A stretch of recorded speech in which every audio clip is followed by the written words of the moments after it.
মহাকুম্ভ মেলা। এই মহাকুম্ভ মেলা 144 বছর পর পর কেন হয়? এই মেলাটি হিন্দুদের কাছে এক বড় ইতিহাস। গঙ্গা, যমুনা, সরস্বতীর মিলন তীর্থ এখানে, অর্থাৎ প্রয়াগরাজ।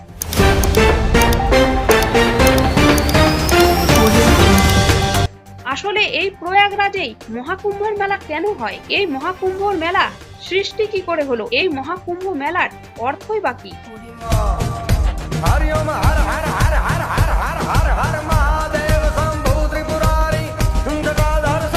আমরা তো সকলেই চাই এই মহাকুম্ভ মেলায় অংশগ্রহণ করতে এবং গঙ্গায় স্নান করে পাপ থেকে মুক্তি হতে। আর এই মহাকুম্ভ তীর্থতে যে একবার গঙ্গা স্নান করে তার নাকি সমস্ত পাপ নাশ হয়ে যায়। আর আমরা সকলেই জানি এই মেলাটি উত্তরপ্রদেশের প্রয়াগরাজে হয়। আর ভারতের মধ্যে সব থেকে বড় মেলা হচ্ছে এই কুম্ভ মেলা। কুম্ভ মেলার আয়োজন হয়েছিল 644 খ্রিস্টাব্দে। হর্ষবর্ধন নামক ব্যক্তিটি প্রথম এই মেলার আয়োজন করেছিলেন। 12টি কুম্ভ মিলে একটা মহাকুম্ভ হয়। আর দেবতাদের একদিন, আমাদের এক বছর। আমরা হিন্দু শাস্ত্র মতে সকলেই জানি সমুদ্র মন্থন হয়েছিল। আর সেই সমুদ্র মন্থন থেকে অমৃতের কলস বেরিয়েছিল। আর ভাগ্যের বিষয় এটা যে অমৃতের কিছু ফোঁটা ভারতের 4 জায়গায় পড়ে। তার মধ্যে প্রথমত প্রয়াগরাজ, দ্বিতীয় নাসিক, তৃতীয় হলো উজ্জয়ন, আর চতুর্থ যেটা হরিদ্বার। আর ইন্টারেস্টিং বিষয় হচ্ছে গঙ্গা, যমুনা, সরস্বতীর মিলন যেহেতু প্রয়াগরাজে, তাই এই মহাকুম্ভের আয়োজনও প্রয়াগরাজেই হয়। 12 বছর পর পর কুম্ভ মেলা হওয়ার আবার কাহিনীও রয়েছে। জ্যোতিষ শাস্ত্র মতে বৃহস্পতি গ্রহ কুম্ভ রাশিতে প্রবেশ করে এবং সূর্য মেষ রাশিতে প্রবেশ করে। তাই জন্য কুম্ভ মেলা 12 বছরে একবার হয়। আর 12টি কুম্ভ মিলে একটি মহাকুম্ভ মেলা হয়। ক্যালকুলেশন করলে দেখা যাবে 144 বছর পর পর। এই মেলাতে দেখবেন সাধুদেরকে প্রাধান্য দেওয়া হয়েছে এই গঙ্গা স্নানের জন্য। কিন্তু এটা কেন হয় জানেন? কথায় আছে তারা নাকি প্রথমে স্নান না করলে এই মেলার সুফল পাওয়া যায় না। যখন সমুদ্র মন্থন হয়েছিল, সমুদ্র মন্থন চলাকালীন সেখান থেকে কালকূট বিষ বের হয়েছিল এবং সেই বিষটিকে স্বয়ং মহাদেব নিজে কণ্ঠে গ্রহণ করেছিল।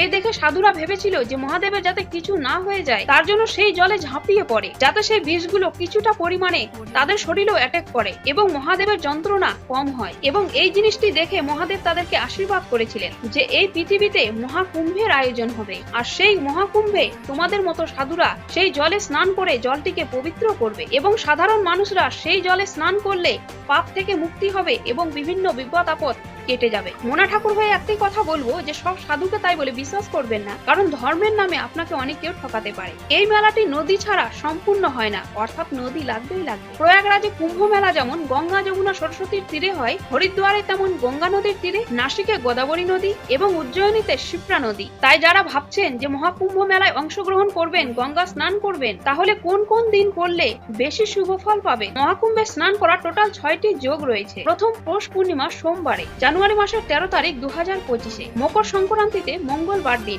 জানুয়ারি মাসের 14 তারিখ, জানুয়ারি মাসের 29 তারিখ বুধবার মৌনী অমাবস্যা রয়েছে, সেটাতেও কিন্তু যোগ রয়েছে। তারপর বসন্ত পঞ্চমী অর্থাৎ ফেব্রুয়ারি মাসের 3 তারিখে, তারপর মাঘী পূর্ণিমা বুধবার ফেব্রুয়ারি মাসের 12 তারিখ এবং অবশেষে সেটা হলো মহাশিবরাত্রির দিন, যেটা পরে বুধবার ফেব্রুয়ারি মাসের 26 তারিখে। এবার অনেকে হয়তো ভাবছে যে সেই তিথিগুলোতে নাও যেতে পারি কোনো কারণে, তাহলে যে কোনো দিন গেলেই হবে। তবে সময় থাকতে এই মেলা যতদিন চলছে তার মধ্যেই স্নান করতে হবে। এবং এই কুম্ভ মেলার কিছু ইতিহাস এই ভিডিওর মাধ্যমে আপনাদের কাছে শেয়ার করলাম। এর থেকেও বেশি কিছু যদি জানতে চান তাহলে কমেন্ট বক্সে অবশ্যই জানাবেন। তাই সবাইকে বলি অংশগ্রহণ করুন কুম্ভ মেলায় এবং সমস্ত মনের ইচ্ছা পূরণ করুন, কারণ এই সুযোগটা বারবার আর পাবেন না, কারণ 144 বছর পর মাত্র একবার। এবং এই কুম্ভ মেলাতে আমিও অংশগ্রহণ করব, সেটার ব্লগ ভিডিও আপনারা পেয়ে যাবেন। তাতে থাকবেন।